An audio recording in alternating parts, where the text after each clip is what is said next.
नमस्कार, आप सुन रहे हैं A1 रेडियो बदलते वक्त की आवाज। आज तारीख है 30 सितंबर, दिन है बुधवार। खबरों को विस्तार से सुनेंगे, लेकिन पहले सुनते हैं इस वक्त की कुछ प्रमुख सुर्खियां। दिल्ली में कोयला प्रदूषण के कारण 9 साल में दोगुनी हो सकती है मौतों की संख्या। सेना हेडक्वार्टर के बाद अब चीन ने खुफिया एजेंसी में भी की पाक अधिकारियों की तैनाती। भारत की बढ़ सकती हैं मुश्किलें। हमारे कानून मंत्री भी अच्छे डांसर। पीएम मोदी ने कुछ यूं की किरण रिजिजू की तारीफ। सीएम चन्नी से मुलाकात करने पहुंचे नाराज सिद्धू। क्या लगेगा पंजाब के कांग्रेस संकट पर विराम। दिग्विजय सिंह ने की गृह मंत्री अमित शाह की तारीफ। बोले हालांकि मेरी कभी उनसे मुलाकात नहीं हुई। अब आइए खबरें सुनते हैं विस्तार से।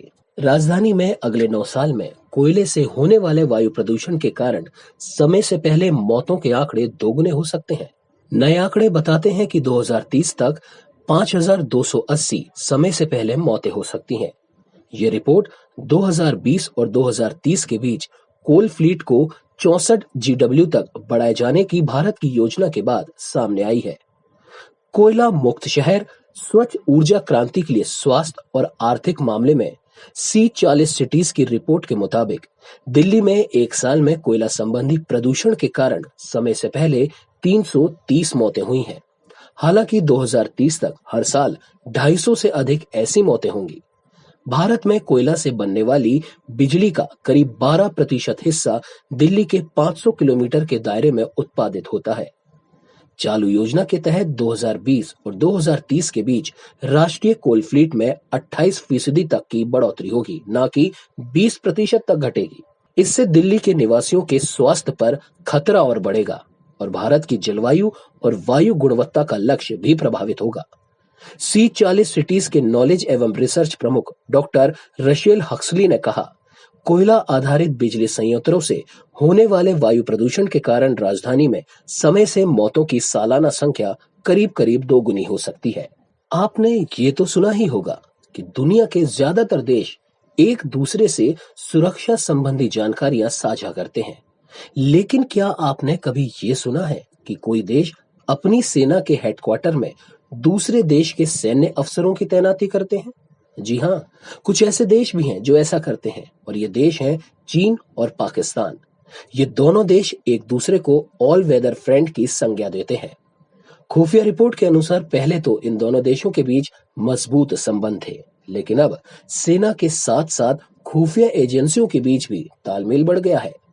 जानकारी के अनुसार चीनी PLA के हेडक्वार्टर में पाकिस्तानी सैन्य अफसर की तैनाती के बाद अब चीनी इंटेलिजेंस एजेंसी के दफ्तर में भी पाक सेना के अफसर की तैनाती कर दी गई है। ये बदलाव साफ संकेत दे रहा है कि PLA और पाकिस्तान सेना के बीच सहयोग अब एकीकरण में बदल गया है। खुफिया जानकारियों को साझा करने के दोनों देशों के बीच के समझौते के चलते PLA headquarter joint staff department और मिनिस्ट्री ऑफ स्टेट सिक्योरिटी यानी कि चीन की इंटेलिजेंस एजेंसी MSS में ही पाकिस्तान के कर्नल रैंक के एक अधिकारी को तैनात किया गया है। केंद्रीय कानून मंत्री किरण रिजिजू का डांस करते हुए एक वीडियो सामने आया है, जिसकी तारीफ खुद प्रधानमंत्री नरेंद्र मोदी ने भी की है। रिजिजू ने बुधवार को अरुणाचल प्रदेश में हुए एक कार्यक्रम का एक वीडियो शेयर किया था, जिसे रीट्वीट कर प्रधानमंत्री ने उन्हें एक अच्छा डांसर बताकर सराहा। रिजिजू के इस वीडियो और उनके इस खास अंदाज को काफी पसंद भी किया जा रहा है। पूर्वोत्तर राज्य के काजलंग गांव के स्थानीय सजोलंग लोग, जिन्हें मिजी के नाम से जाना जाता है, उन्होंने अपने पारंपरिक गीत और नृत्य के साथ किरण रिजिजू का स्वागत किया। रिजिजू ने ट्वीट कर बताया, खूबसूरत काजलंग गांव में विवेकानंद केंद्र विद्यालय प्रोजेक्ट के कामकाज की समीक्षा के दौरान जब भी मेहमान उनके गांव आते हैं तो सजोलंग के लोग इसी तरह आनंद मनाते हैं। मूल लोकगीत और नृत्य अरुणाचल प्रदेश के हर समुदाय का सार है। पंजाब में जारी सियासी संकट के बीच 2 दिन पहले राज्य की कांग्रेस इकाई के अध्यक्ष नवजोत सिंह सिद्धू मुख्यमंत्री चरणजीत सिंह चन्नी से मुलाकात करने के लिए पहुंचे। ये बैठक सोमवार को सिद्धू के इस्तीफे के बाद हो रही है। पार्टी से नाराज चल रहे सिद्धू को लगातार मनाने के प्रयास किए जा रहे थे। दोनों नेताओं की इस बैठक से एक दिन पहले यानी कि बुधवार को चन्नी ने नवजोत सिंह सिद्धू से टेलीफोन पर बात की और मुद्दों को सुलझाने के लिए वार्ता की पेशकश की। साथ ही सिद्धू को मनाने के प्रयास में पार्टी के नेता परगट सिंह, अमरिंदर सिंह राजा वड़िंग, फतेह सिंह बाजवा, इंद्रवीर सिंह बुलारिया, सुरजीत धीमान और प्रदेश कांग्रेस के कार्यकारी अध्यक्ष पवन गोयल ने पटियाला में सिद्धू के आवास पर भी उनसे मुलाकात की थी। सिद्धू ने इस्तीफा देकर कांग्रेस में एक नया संकट पैदा कर दिया है। सिद्धू ने बुधवार को अपनी चुप्पी तोड़ते हुए पुलिस महानिदेशक, राज्य के महाधिवक्ता तथा दागी नेताओं की नियुक्ति पर सवाल खड़े किए।